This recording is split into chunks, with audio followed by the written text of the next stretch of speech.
Well, I think one of the things that is very much part of the scientific conversation right now are the pure statistics.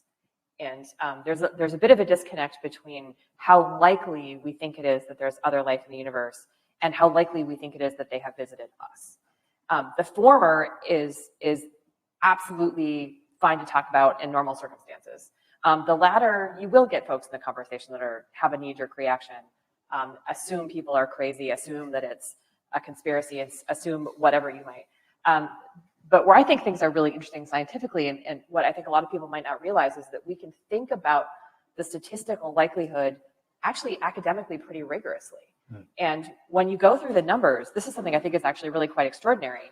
You know, we have a pretty good number of the total number of stars in the galaxy. We have a pretty good number of what fraction of those are like the sun. And we have a pretty good understanding of how many of those are likely to have Earth-like planets. We have a pretty good understanding of how many of those may or may not have liquid water.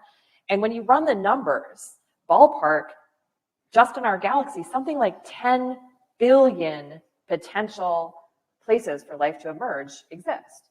Now, of those 10 billion, do they all have life? Well, that would be a lot of life. Mm-hmm. So, okay, so maybe only 1 in 1,000 form life, and maybe of those only 1 in 1,000 become technologically advanced. And we have this attrition that goes down. But at the end of the day, it's not a crazy statistical estimate to think that there ought to be hundreds, if not thousands, of other technologically advanced life forms in the galaxy. Now, we're making a lot of assumptions, and I want to be clear about that, because none of that is testable.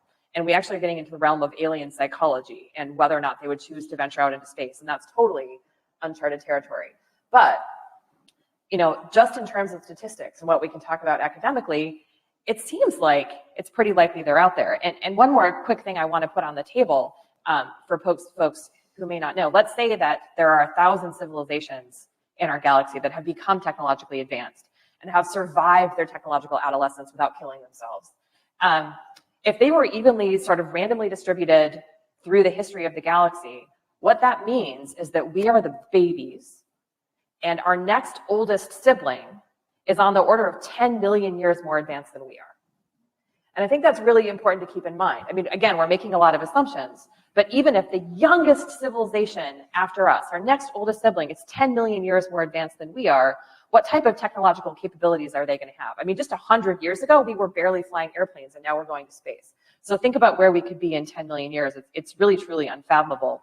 And so that's where I think this intersectionality between what is possible and could they have come to Earth, and what would they look like if they have come to Earth, to me, the rubber hits the road. And one of the things I tend to think is that if they are 10 million or 100 million years more technologically advanced than we are, and they don't want us to see them, we're not going to see them.